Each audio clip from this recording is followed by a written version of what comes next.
Bom dia, todo mundo. Eu estou muito contente aqui que depois que eu fiz a live da produção cultural, muitos amigos falaram para mim: por que você não faz mais lives, mais oportunidades a gente falar sobre produção?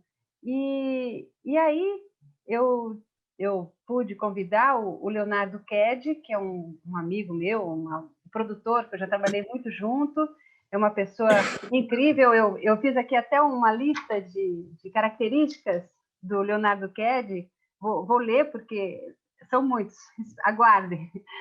Generoso, competente, sensível, inteligente, amoroso, inquieto, criativo, eloquente, culto, respeitoso, trabalhador, resiliente, alto astral, hospitaleiro, moderno, antenado, dedicado, modesto, sempre disposto e incansável. Então, esse é o Leonardo Ked, que eu entrevisto, meu primeiro produtor, que eu vou fazer entrevista, na série Produtores. São as pessoas que estão sempre por trás das produções e tem um trabalho bastante grande, mas não muito conhecido pelo público. Bom dia, Leonardo Ked, tudo bom? Bom dia, Jane. Quero pedir essa lista de qualidades minhas para pôr no meu criado mudo, por favor. Agora, com relação ao Inédit, primeiro, acho que todo mundo que está aqui assistindo conhece esse projeto, esse festival maravilhoso de documentário musical, e que é tanto internacional quanto nacional. Quando tinha presencial, o primeiro dia era um absurdo, assim, ficava aquela fila assim, lá no Sesc, no Cine Sesc, mas eu queria que você falasse um pouco do começo até agora, né, o Inédit. O Inédit é um festival de cinema dedicado ao universo da música, né? Então é um híbrido aí, mas é um festival de cinema que vai fazer agora em junho, né, dia 16 de junho, a gente estreia a nossa 13ª edição. Então, desde 2009. Assim, é um projeto também que me apaixonou bastante, me encantou muito, assim. Também é um festival que caiu um pouco no meu colo, assim, não é uma ideia original minha, não começou comigo. Na verdade, meu sócio, Marcelo Alit, que morava em Barcelona, e o Inédit é um projeto original lá de Barcelona, da Espanha. Ele trabalhava com publicidade lá, e ele gostava muito do Inédit, ele era fã do festival em Barcelona.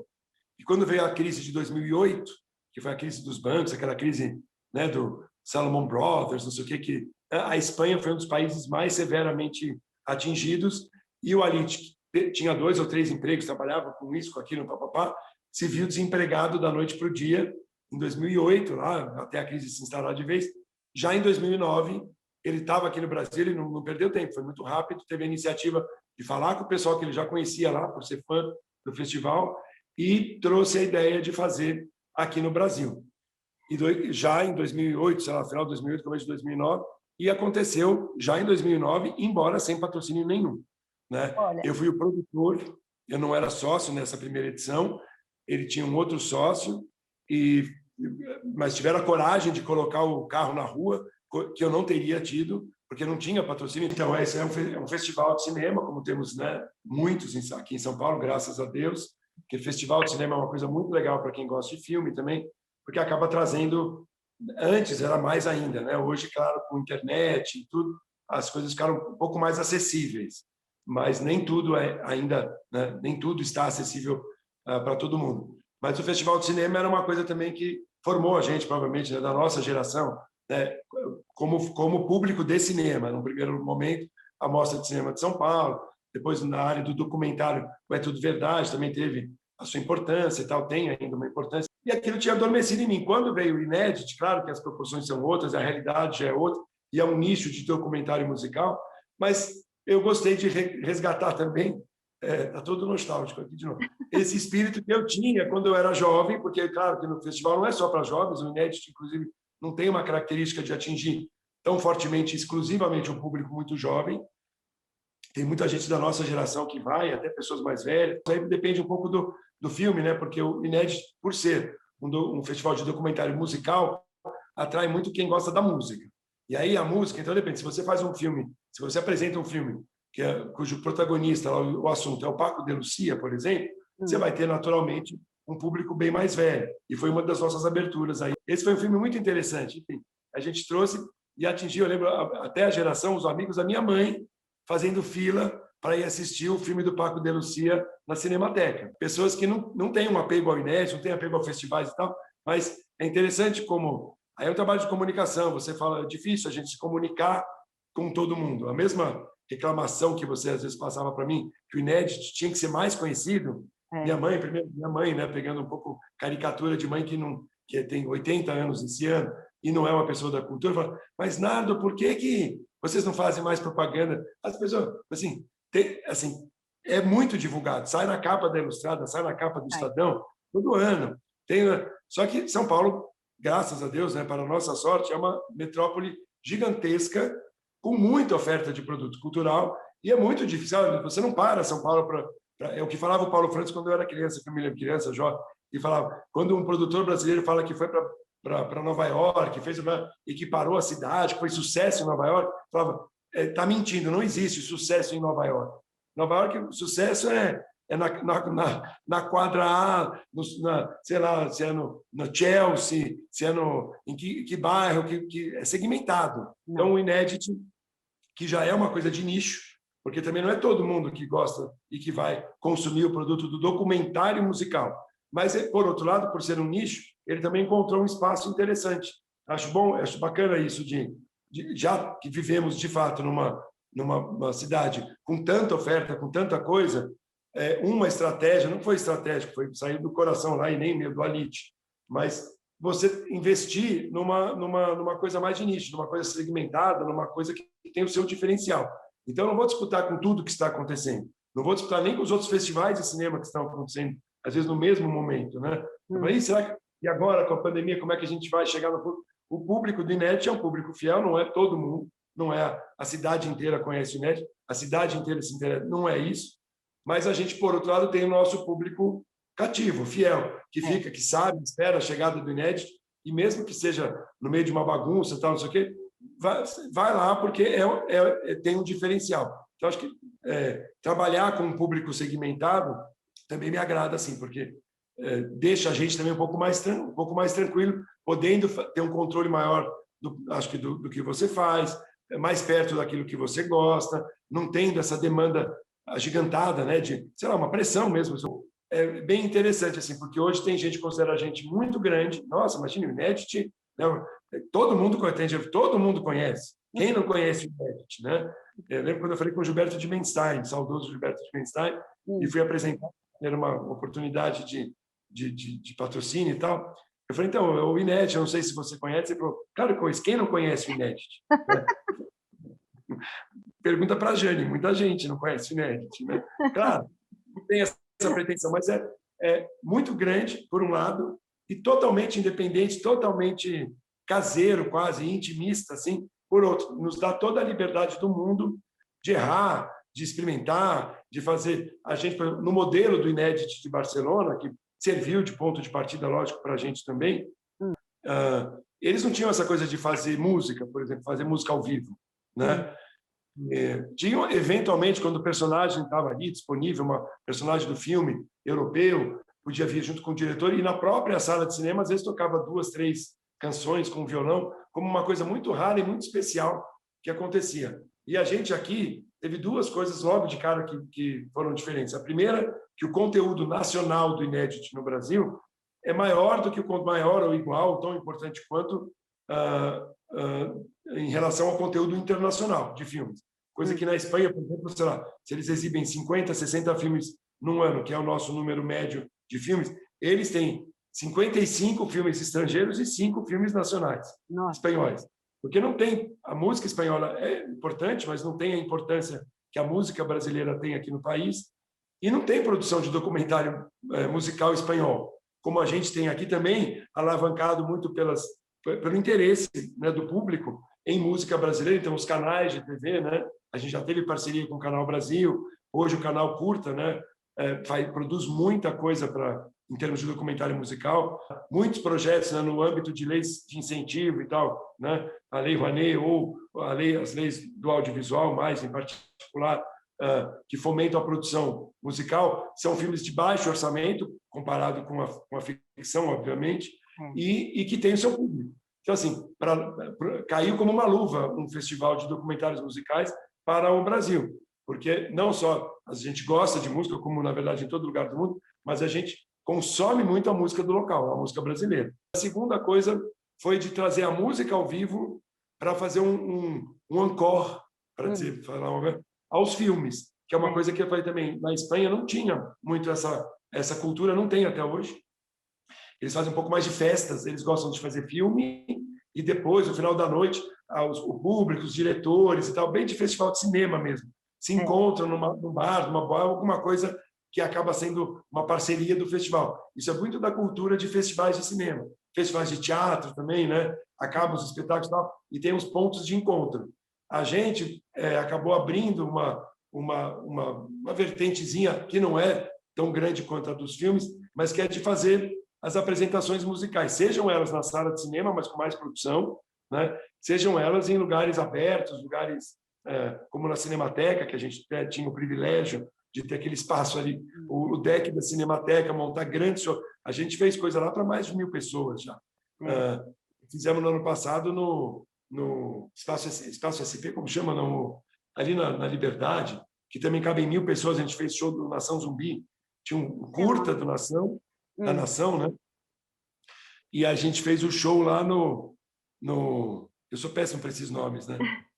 Esqueci. Não, é Cine Joia. Que acho que já foi até espaço. Cine Joia, que é o antigo cinema. Fizemos um show da Nação para 1.000 pessoas. Enfim, não fazemos filme para 1.000 pessoas, porque em São Paulo não sequer existem salas.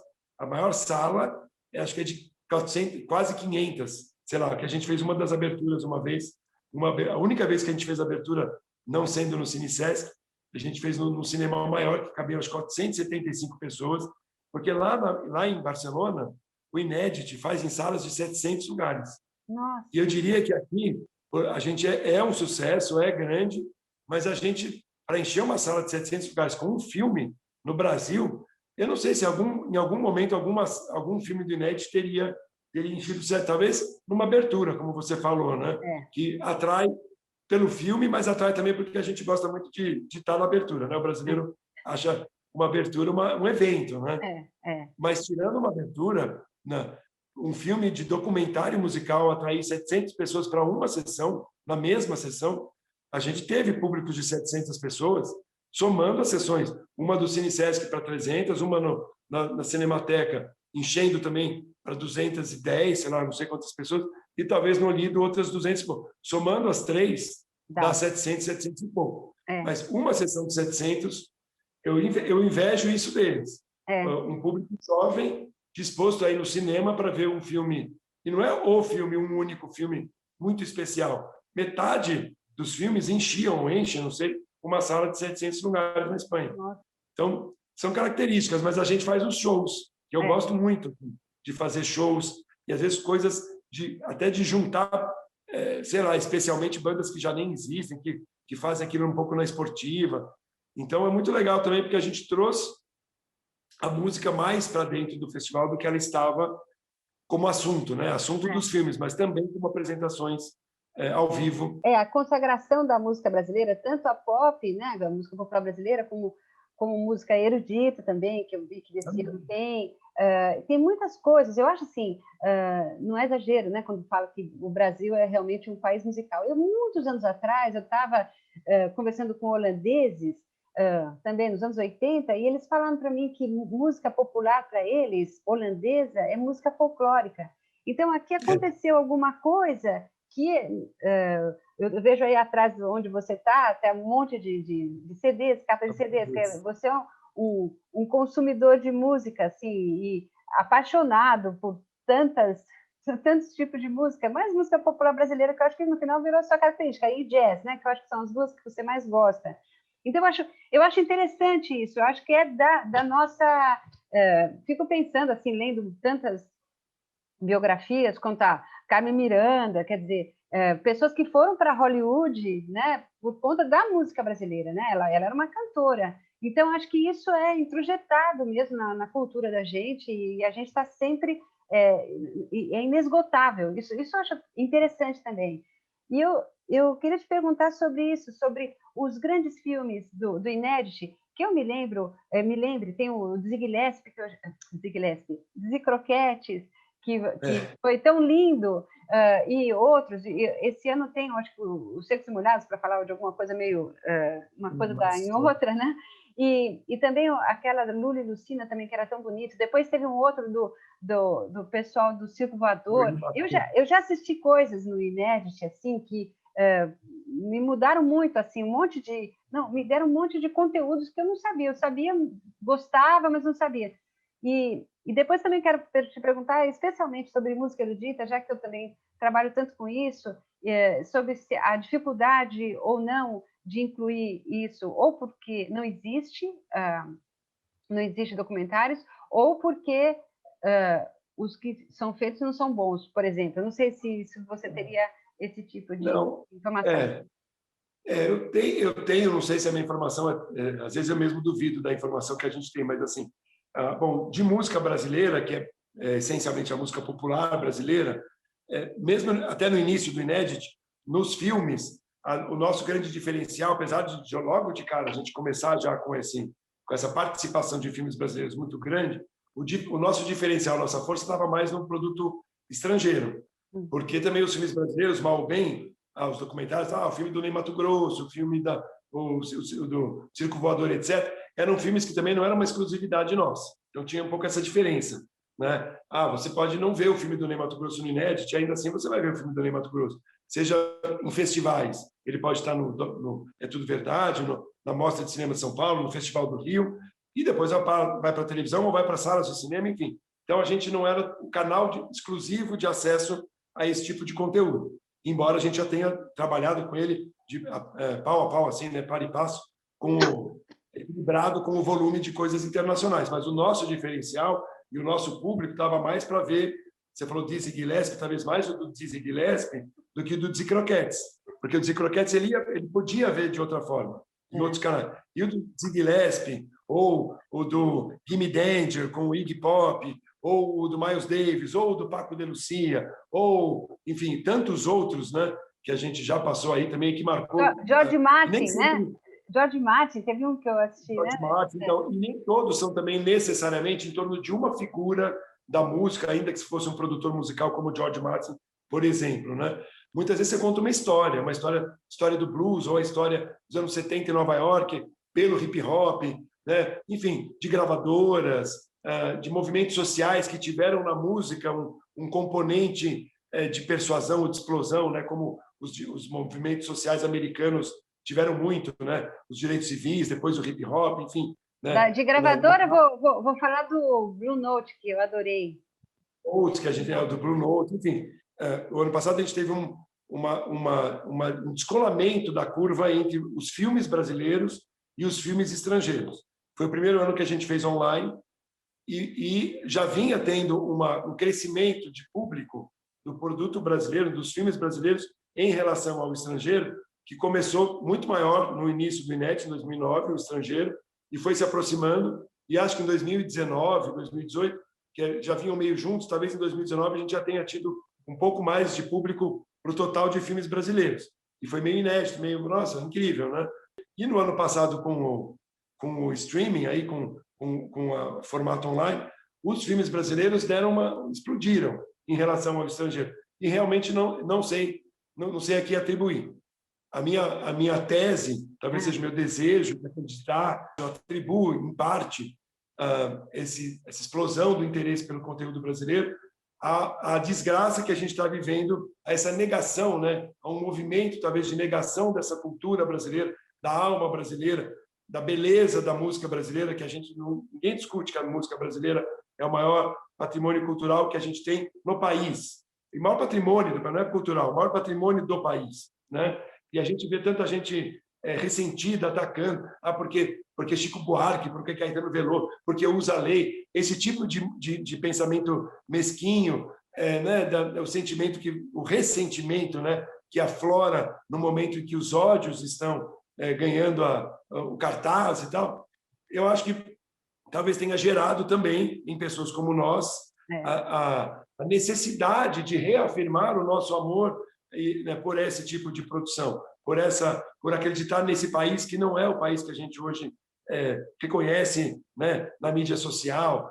Claro, para não dizer, obviamente, naquele que foi eleito, nós temos que engolir porque foi eleito, representou e representa, ou representou, pelo menos, em algum momento, a maioria da população que foi para o segundo turno, mas tudo que traz junto com isso, absolutamente, assim, eu acho que não nos representa, e muita gente que não se sente representada, seja pelo governo, seja por esse tipo de discurso de destruição, de negação, de, sei lá, é um escárnio, né? Uma vontade de que você perca, de que aquilo que é fruto do seu amor, da sua paixão, vai ser jogado na lama, queimar, rasgar a camiseta sabe? De Marielle Franco. Esse tipo de coisa, de atitude agressiva contra aquilo que nos é muito caro, muito importante, eu acho que gerou, pelo menos essa é a minha tese, dentro do inédito do ano passado e do ano retrasado, uma vontade de negar esta negação, né? De reafirmar uma beleza, uma potência, uma importância poética, cultural, e até, não é o que está no nosso coração, mas até econômica. Porque, além de tudo, que parece que se você... mas se você é bom mesmo, então vai dar dinheiro para o João Gilberto, sei lá. O João Gilberto, mas eu não sei calcular, né? Nem os modelos econômicos mais sofisticados seriam capazes de projetar quanto um João Gilberto sozinho trouxe de dinheiro para um país como o Brasil, de dinheiro, de pessoas que vieram visitar, porque conheceram o Rio de Janeiro pelo filtro romântico, poético da Bossa Nova, uma ideia, né? Claro, idealizada, nunca fomos aquilo, nunca seremos, infelizmente, mas essa idealização de um país delicado, inteligente, criativo, sensual, enfim, o soft power, né? Que em algum momento também se falou do soft power. Esse soft power da música brasileira, principalmente, né, que começa com a Carmen Miranda, já que você falou dela também, no sentido internacional, né, como elemento de identidade brasileira, eu acho que sempre, mas como soft power, no sentido de vender a marca Brasil no exterior, começou nos anos 30 e 40 com Carmen Miranda, assim, né, quando vai conseguir. E depois a Bossa Nova escancara essa coisa. É de uma importância tão gigantesca. E ainda que seja dessa importância gigantesca, ainda que tenha esse potencial comercial gigante, não perdeu o poder de atrair, né, como diriam, sei lá, de invenção, de inovação, de criatividade, de lirismo, de poesia. Então, assim, é um milagre. O Brasil realmente, na música, produziu um milagre que não tem na Holanda. A Holanda não tem. O popular ficou ali. É a música folclórica. Ou então você vai para uma música informada, seja ela erudita ou seja ela pop, mas é uma música que meio que todo mundo faz igual no mundo todo. A originalidade da música brasileira, a qualidade disso, né? Enfim, a gente vai ficar falando de música aqui, mas é uma coisa tão incontestável que tem um bando de gente querendo contestar, né? Assim, querendo contestar porque precisa fazer um trabalho sistemático de destruição daquilo que nos fez fortes.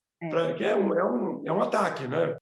Tem também, obviamente, uma reação de muita gente. E acho que já no presencial aconteceu isso, porque as pessoas queriam se encontrar e encontrar pessoas com as quais elas se identificassem, né? Porque na rede social você fica vendo o outro, só que não é mais a ideia do outro, a ideia bonita do outro, da diversidade. Aquele outro é os dois times, né? E você não consegue superar, fica enfim, eu senti que em 2018, 2019, principalmente, nas salas de cinema, a gente teve um ano excelente de crescimento de público muito grande.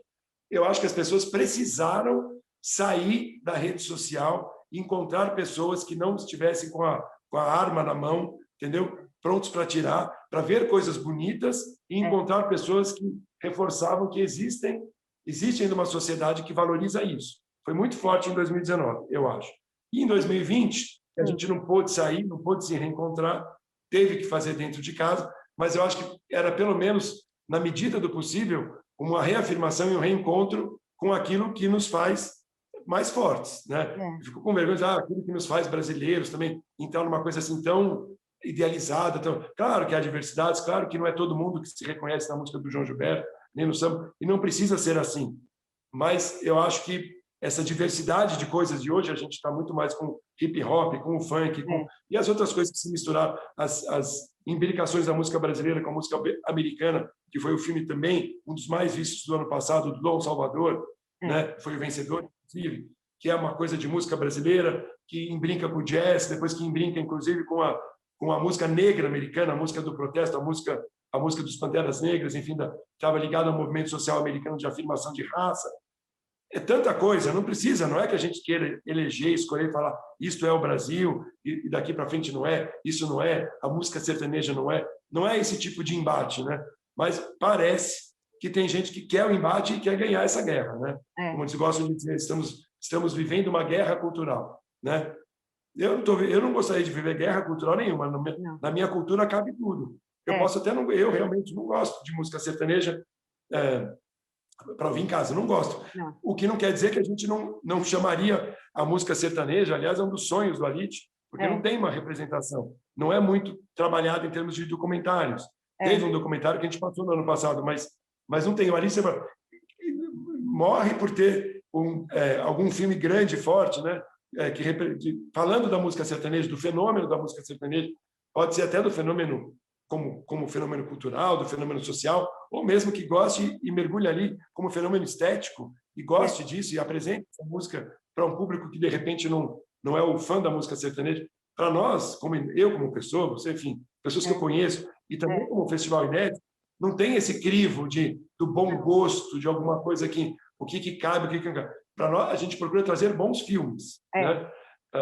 Às vezes, ótima música não gera, como falava também, até o Hitchcock, ótimos livros não geram bons filmes. Ele preferia adaptar os livros que literariamente não fossem muito bons.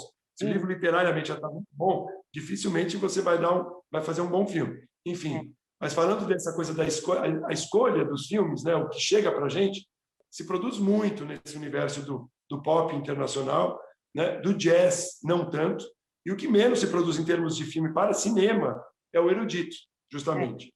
É raro chegar para a gente. Eu acho que deve ter coisas que acabam não chegando, né? A gente tende a ser muito mais aberto e generoso com, por exemplo, um documentário que fale da música erudita do que sobre o rock, coisa, porque lá tem tanta coisa que a gente é muito mais seletivo. Na música erudita, inclusive, a gente, assim, só o fato de falar de seja um compositor, seja uma escola musical, a gente trouxe alguns diretores, até você participou com a gente ajudando a montar mesas. Tinha o filme do Varese, né? Que não era um filme fácil, né? Não. Mas era, enfim, o filme do Varese, filmes do que esse diretor em particular, né, que teve com a gente também no ano passado, com música contemporânea chinesa, né? E que foi por uma orquestra holandesa e tal, né? Esse diretor, sim, tem um interesse muito grande na música contemporânea e na música erudita, em particular na música contemporânea, né? O que ele mais retratou foi o compositor dos 13 Minutos de Silêncio, né? O John Cage, né? Só fez 4 filmes, mas é muito raro ter assim, não sendo um produto serificado de televisão. Tem bastante coisa dita, tal, os grandes compositores, mas são aqueles produtos meio de coleção, né? Uma coleção de música erudita também, os compositores, tinha lá no Abril Cultural e tal, fazem filmes assim, mas são filmes de televisão, de 26 minutos, é o segundo episódio. Não é um produto para a gente levar para a sala, ainda que no momento não seja a sala, mas a gente privilegia a linguagem do documentário musical pensado, né? Isso pode parecer um pouco romântico, um pouco abstrato para algumas pessoas, mas pensado para o cinema, como de fato um documentário que tem ali um olhar particular de um diretor que vai, claro, passar informação. Não é que não seja em alguma medida uma peça de informação jornalística, que pode se confundir um pouco com a reportagem, mas a gente privilegia aquilo que fica de pé como filme pensado para o cinema e que tem uma ideia de uma autoria, de um olhar, pelo menos, para fazer uma seleção, um recorte mais pessoal, para contar aquela história de um ponto de vista mais particular. E o que a gente recebe de erudito, normalmente, quando aparece, são coisas muito padronizadas, assim, no formato de TV. Eu estava pensando, quando você está falando sobre resistência, resistência não, você está falando das pessoas assistirem mais filmes brasileiros, e é no final, eu acho que virou, com tudo isso que aconteceu, né, por causa desse novo presidente, que já está antigo, já, muito antigo. Novo, né? Nosso atual presidente, novo ele nunca foi, né? Nunca foi. Novo, né? Eu acho que causa mesmo uma sensação de resistência, e as pessoas começam a entender que assistir a um filme brasileiro talvez seja uma posição política, que talvez antes a gente não pensasse nisso. E agora, conversando com você, eu pensei que na década de 60 existia isso, essa sensação de resistência, né? Quando você assistiu Paulo Ponte, sei lá, quem assistia, todo mundo que era censurado, sim. Então tinha tudo isso, acho que tinha uma sensação de brasilidade muito grande. Eu acho que está acontecendo, é um fenômeno que está acontecendo agora, porque todo mundo se sentiu, você falou, querendo descartar a cultura brasileira. Aí nos ofende, né? É quase, você fica ofendido, então você tem que ter uma atitude que mostre, não, eu tenho esse orgulho, né, do Brasil, que não é exatamente esse orgulho que tem se falado, né, em passeatas da extrema-direita. A gente quer falar que a gente tem orgulho do Brasil, da diversidade. Então, pensando nisso, Leonardo Ked, eu queria saber sobre as barreiras que vocês têm. Por exemplo, eu tenho bastante abertura com qualquer tipo de música, como você falou, da música sertaneja. Foi até um grande sucesso, não foi um documentário musical, mas aquele Dois Filhos de Francisco foi um absurdo, né? Assim, foi um sucesso muito grande. E eu pensei, o funk, especialmente, que se na programação do Inédit, vocês têm, e se vocês sentem que tem pessoas que têm dificuldade, pessoas que gostam muito da diversidade do Brasil, mas que têm dificuldade do hip hop. Estou falando de gerações mais como a nossa, né? Se você sente muito isso, ou se você sente que tem uma abertura para esses novos gêneros de música. Eu acho que a gente tem uma relação ainda um pouco ambígua com esses novos gêneros de música, sim, a nossa geração. Eu acho que tem assim, no âmbito do Inédit, com certeza tem uma abertura total. O funk não é ainda tão documentado como o hip hop, por exemplo, mas filmes do hip hop, né, quer dizer, dos anos 80 para cá, assim, a ascensão do hip hop todo ano, internacionalmente e no Brasil, todo ano tem mais de um, mais de dois, mais de três, sei lá, tem um número razoável de filmes que retratam esse universo do hip hop, que era uma coisa, eu acho ainda que o hip hop, de pessoas da nossa geração, né, que já estavam um pouco mais velhos quando ele apareceu, ele é mais aceito, às vezes a gente mais aceito assim como fenômeno artístico, cultural, né, e social, do que o funk, talvez, porque o funk, para o bem ou para o mal, então talvez ele cutuque um pouco dos nossos preconceitos também. O funk, além da estética já não ser aquilo que os nossos ouvidos aprenderam a ouvir, né? Seja na música erudita, seja na bossa nova, seja até na MPB e tudo mais. Então, o hip hop já é uma ruptura com essa estética, obviamente, americana, e uma coisa americanizada, enfim. Mas como ele vem no esteio de um movimento social que a gente tende a achar um pouco mais legítimo, digamos assim, que menos, embora tenha um pouco de violência, sim, mas é menos violento, é mais de emancipação das periferias, né, de afirmação do ser periférico e tal, a gente tem, eu digo assim, como geração, acho que tem uma aceitação mais ampla, mais fácil e tal. E tem muito mais filme feito sobre o hip hop. Tudo bem, é um fenômeno muito mais antigo já também, né? E também no ano passado teve o Amarelo, foi do Emicida, foi no Inédit? Não foi, não. Foi um filme, foi direto, eu não lembro se foi Netflix, tal, mas já foi uma produção direto para o streaming. Já foi. Entendi. Então, e o hip hop já atingiu também os seus desdobramentos, e de novo, a música brasileira sempre muito criativa, o hip hop com o samba, né? Então, essa linha carioca de misturar o rap com o samba, o Rapa, o Marcelo D2, o Marcelo Yuca, enfim, as nossas vertentes de apropriação do hip hop, da transformação de uma linguagem também original brasileira, coisa que é, né, uma via de mão dupla, porque também a música brasileira acabou influenciando o jazz, mas a gente nunca recebe nada tão 100% de fora, né? Como a Holanda, não sei que elemento local a Holanda é capaz de acrescentar ao hip hop. Eu tenho certeza que muita gente faz hip hop e rap na Holanda. Mas o que eles colocam de holandês ali? Não sei, talvez nada. E a gente tem essa bênção, né, de conseguir misturar o nosso samba, essa base meio de samba ou de bossa nova, com tudo que surge no mercado internacional, acaba ganhando uma versão brasileira. Isso, eu acho que a aceitação essa linhagem do hip hop, que já é muito híbrida e ampliada aqui no Brasil, ela tem uma aceitação mais ampla eu acho, na nossa geração, e uma apropriação já disso, né? Até na estética, que nos facilita um pouco esse consumo, né? Do que o punk, que eu acho que aí é um outro pé na porta também, de novo, né? Estético, assim, né? Muito interessante. Do ponto, eu acho até, eu, pessoalmente, apesar de eu ser eu não sou muito afeito nem a um nem a outro como consumidor, eu acho algumas coisas, esteticamente falando, do funk, mais me interessam, mais acho mais curiosidade, me desperta mais curiosidade a produção, a coisa do eletrônico, as batidas, eu acho mais diverso, muito engraçado, enfim, e as temáticas, no mínimo ambíguas, né? Porque convivem num tempo aí de emancipação, né? Dos discursos feministas, raciais e tudo, mas objetifica muito a mulher e não sei o quê, papapá. Então, assim, eu acho que a aceitação é mais ambígua quando você chega no universo do funk.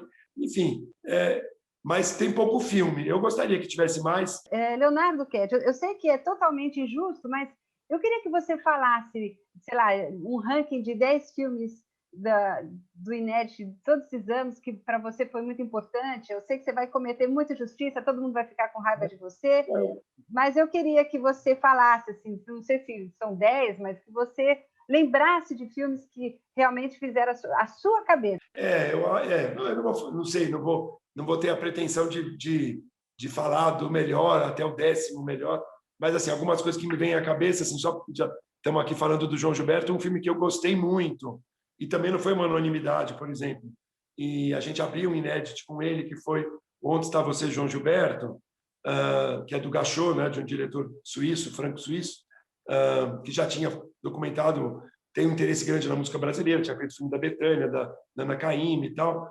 Esse é um filme que eu acho bonito. Eu já tinha lido o livro que inspirou o filme, né, que é o livro de não lembro se é de um alemão, e a abertura foi bonita, e veio o João Donato para a abertura. Enfim, para mim é artisticamente importante, afetivamente próximo, e ainda conhecemos o Gachot, assim, que é uma figura também que também passou a ser muito querida por mim.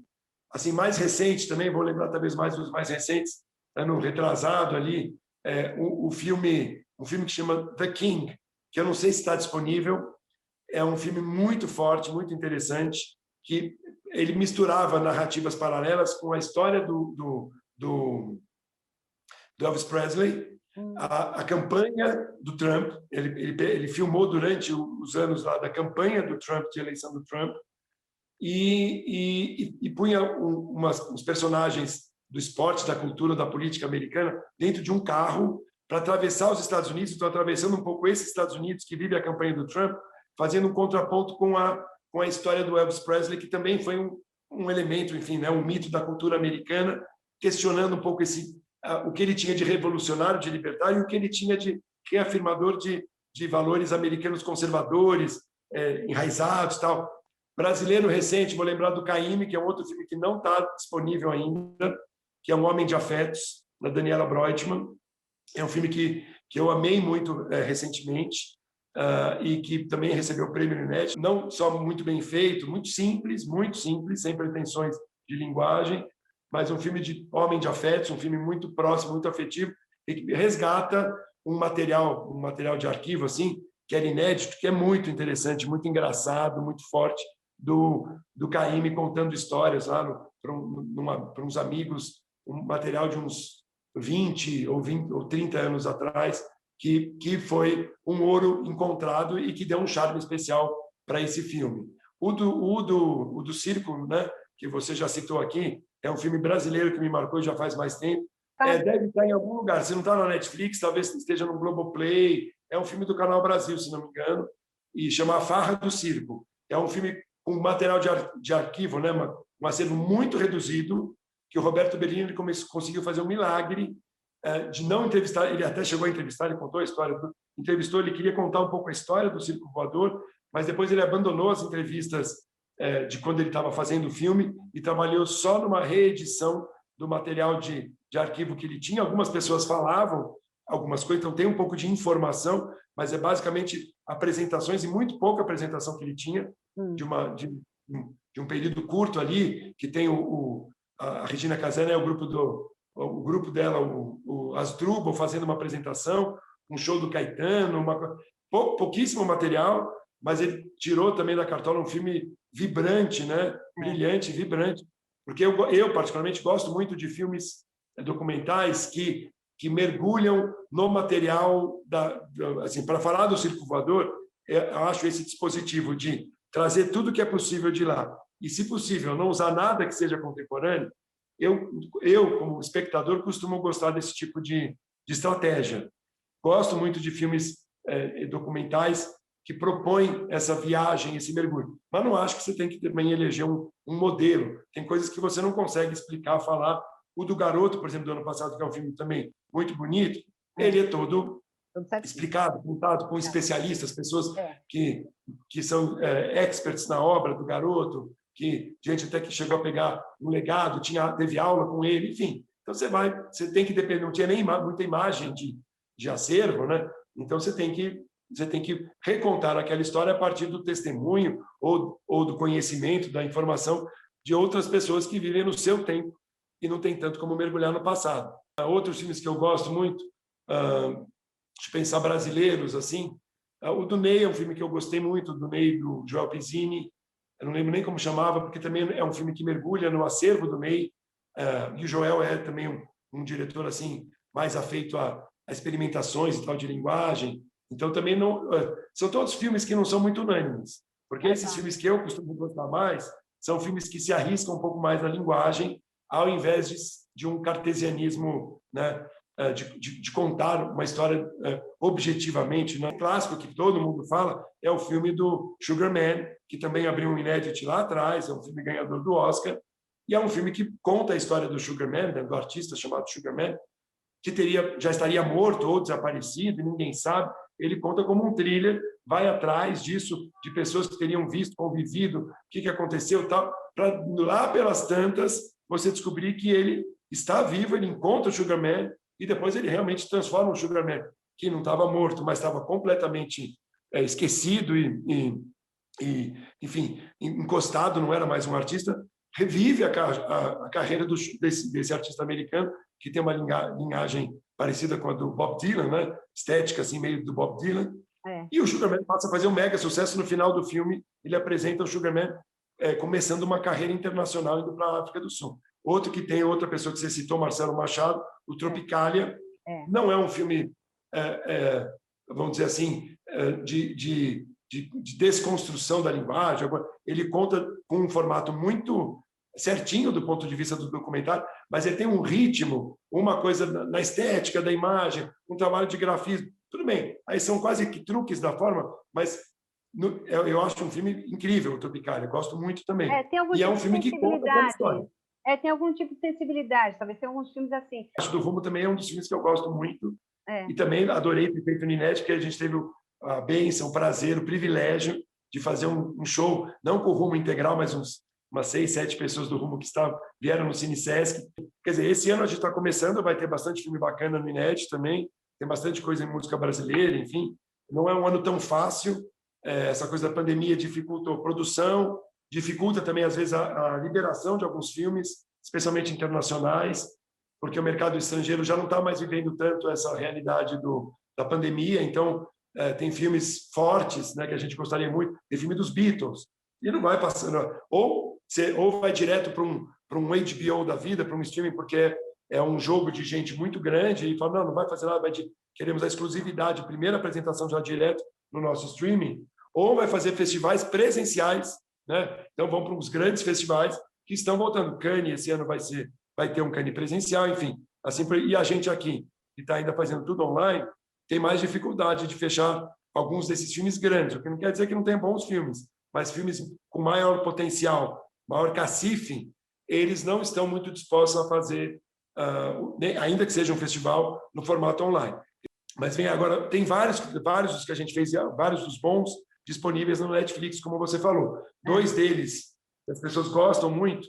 Eu gosto mais do Joe Coltrane, que eu não lembro como que chamava, do Soul Train, não me lembro, Chasing Train, do John Coltrane, abriu inédito. É um filme convencional, mas que aí sim emociona quem gosta do John Coltrane, porque tem um momento ali que sai do convencional, porque ele é quadradinho, mas as imagens dele na casa em que ele estava criando, e o filme da Nina Simone, Ah, tá. What Happened Miss Simone, e o filme do Miles Davis, que eu não me lembro o nome, também muito bom. Mas esses são documentários para você, às vezes, conhecer aquilo que você não conhecia, né? Ah, tá. Agora eu só lembrei desse documentário que falava sobre o... Akanga, o Barato de Akanga. O Barato de Akanga também. Águas Claras, um dos grandes, esse ótimo também. Esse está no... Esse a gente, quer dizer, esse está no canal Curta e está no... Eu estou fazendo propaganda dos filmes bacanas que a gente já passou. É uma produção do canal Curta, está disponível no Tamanduá e está também na Netflix. É o Barato de Akanga. Barato de Akanga. É vencedor e é maravilhoso. E mostra toda a resiliência deles, né? E como é que eles foram organizando. Foi muito, muito bonito. Ele se equilibrou bem, ele pôs material de arquivo, bastante material de arquivo, mas fez as entrevistas também presenciais, assim, né? E ficou muito bem equilibrado, apresentou a história, você mergulha, é um dos meus preferidos também. A gente começa no dia 16 com a abertura, e o festival vai do 17 ao 27 de junho. A gente deve ter em torno de 50 a 55 filmes no total. Os brasileiros, muitos dos brasileiros ficarão, se não alguns o festival inteiro, dos 17 a 27, alguns outros por um período mais reduzido, mas normalmente ficam mais tempo. Mas tem algumas restrições. É meio a meio brasileiro e estrangeiro dessa vez? Está perto de meio a meio, sim. Meio a meio. Os brasileiros esse ano vão ser 100% gratuitos. No ano passado a gente teve uma era um valor simbólico, né? Mas os filmes da competição custavam R$3 e a gente fez, foi bonito, até a gente está pensando se a gente não faz de novo, porque a gente acabou doando e deu um dinheiro bacana. No momento da pandemia a gente conseguiu contribuir com R$40 mil para projetos de amparo a profissionais da cultura que estavam particularmente afetados pela pandemia. Esse ano os brasileiros, em tese, a gente está com a ideia de colocá-los todos gratuitos, e os brasileiros ficam na medida do possível. Mas alguns produtores, distribuidores, solicitam que a gente não deixe o tempo integral. Então, eu não sei antecipar agora quando cada um vai entrar ou sair, mas muitos vão ficar o tempo todo também. E quando nós vamos ter a informação total? A gente vai provavelmente divulgar o release já agora na terça, quarta-feira que passou, né? Dia 8, 9 ou 10, por aí, nessa semana anterior à abertura do festival.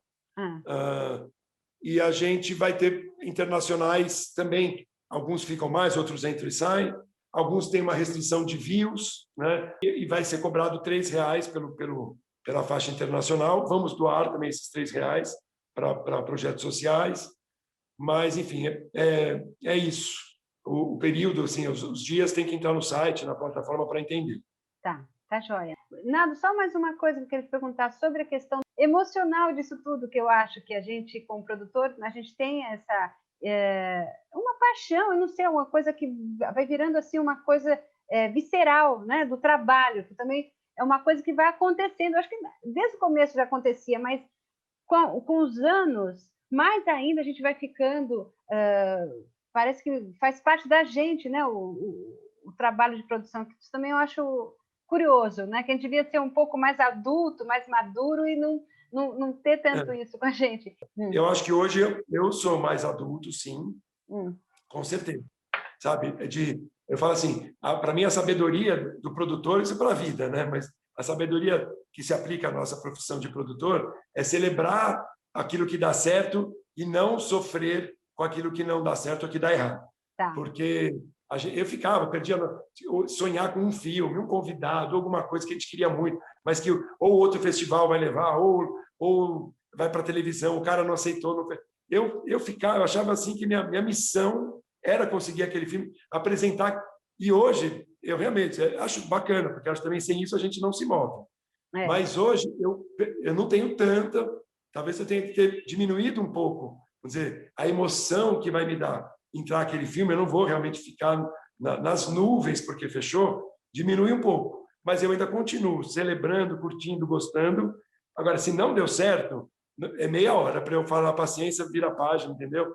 Fazer online, eu não tenho o mesmo tesão de fazer assim do que seria o presencial. E é difícil, aí ninguém fecha, o filme legal não quer fechar, porque não sei o quê, papapá. Paciência, assim, não adianta a gente, né, tipo, quixotescamente sair. Eu vou buscar esse filme, então, subir no cavalo e ir até não sei aonde para buscar o filme e trazer embaixo do braço. Não dá, entendeu? Eu não vou acabar com a pandemia, eu não vou. Então, assim, é o que dá para fazer. Estamos no modo sobrevivência. Não é o que eu mais gosto. Não deixo de me emocionar com as coisas legais que acontecem, mas, sem dúvida, sofro muito menos com os problemas que sempre vão continuar. Problemas ou uma coisa que você queria e que não dá, que não vem, que não dá certo. Você na curadoria, de querer fazer uma coisa, né? Eu fico muito contente de ter feito essa entrevista aqui, que para mim é sempre um grande prazer conversar com o Leonardo Ked. E ainda tem muito assunto que não deu para falar dessa vez. Eu queria falar do Nós na Fita, mas a gente vai ter agora o inédito. A gente vai enviar Nós na Fita, né? A gente conversa junto. Aí a gente conversa junto. Tá bom, então. Dia 16, assistam a gente, né? Dia 16. E a abertura é aberta ou não? Dia 16. Bom, tudo online, né? Esse ano, de novo, 100% online. A abertura, não temos o filme definido ainda, mas no dia 16 de junho é gratuito, mesmo que seja um filme estrangeiro. E depois, do 17 ao 27 de junho, com filmes brasileiros gratuitos e estrangeiros ao preço simbólico de R$3. Vai ter também uma coisa que está fechada, e que quando vocês tiverem ouvido isso já vai ter sido comunicado, então tudo bem, que vai ter uma homenagem ao Penny Baker, que é um documentarista que a gente quis trazer muitas vezes. Ele sofria todo ano porque ele não vinha, e ele já morreu, então agora ele não vem mesmo, então não tem como sofrer. Mas vai ter uma homenagem a ele com alguns curtas pouquíssimo vistos, um filme que é o Don't Look Back, que é o filme mais emblemático dele, que é o filme da virada, né, do acústico pro elétrico, do Bob Dylan, na turnê inglesa do Bob Dylan, nessa virada, e é como se ele estivesse renegando um credo, né, porque ele era um herói do folk tradicional americano e tal, e a guitarra elétrica era inimiga, né, como aqui também, com menos seriedade já foi, né? O Gil e a Elis na passeata contra a guitarra. Enfim, vai ter uma homenagem ao Penny Baker com Don't Look Back, curtas e talvez Monterey Pop, e uma conversa com a viúva dele, que também foi co-diretora de quase todos os filmes que ele fez a partir dos anos 70, meados dos anos 70. A gente vai passar uma produção mais ligada à música, que é dos anos 60 e começo dos anos 70. Depois, eles já casados, produziram e dirigiram muita coisa junta, mas enveredaram por uma temática mais política e social. Ele abandonou um pouco a coisa da música, mas a gente, óbvio, no Inédit vai apresentar os conteúdos da fase musical dele, né? Enfim, estamos aí. Vamos para mais um aberto, livre para todos na nossa plataforma. Deve ter coisa na plataforma do Sesc, na plataforma da SPCine. Depois que termina o festival, já entra com conteúdo no SPCine Play. Enfim, estamos vivos e ativos aí. Então tá bom, Nado. Muito obrigada. Obrigada e bom domingo. Bom domingo. Beijos. Um beijo também. Tchau, tchau, tchau. Até mais.